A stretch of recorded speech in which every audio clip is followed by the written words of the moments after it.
Hi, welcome to On This Day in Tudor History with me, Claire Ridgway. And today I'm taking you back to the reign of Queen Elizabeth I.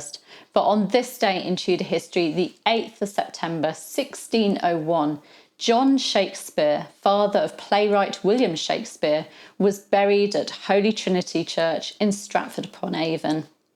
It is not known exactly when John was born, but it was around 1530 to 1531, and he appears to have been the son of husbandman or tenant farmer Richard Shakespeare, who'd settled in the Snitterfield area near Stratford-upon-Avon by 1529.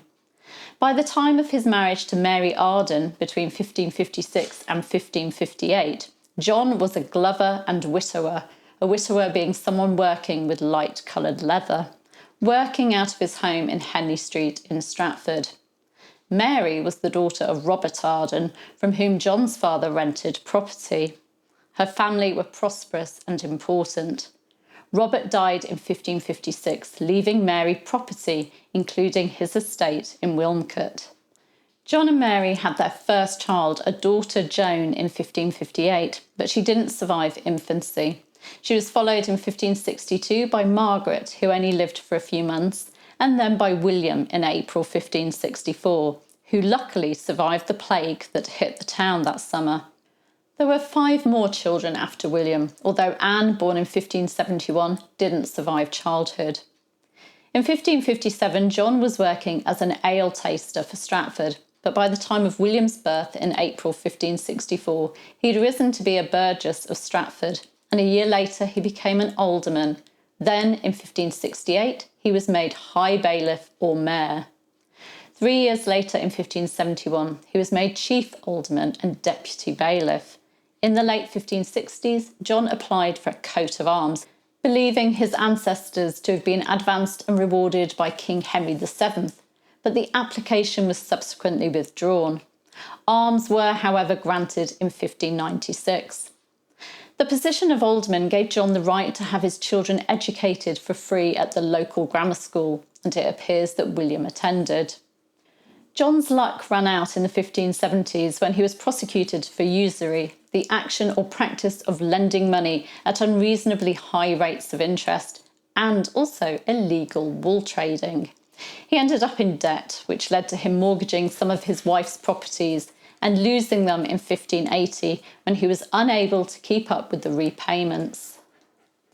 In 1586, he was replaced as alderman as a result of his poor attendance at meetings. Outwardly, John was a conforming Protestant, acting in accordance with Elizabeth I's religious legislation and having wall paintings whitewashed over in the Guild Chapel in Stratford due to them being viewed as superstitious and idolatrous. However, his wife Mary was from a Catholic family, and John may well have been a Catholic, or at least had Catholic sympathies.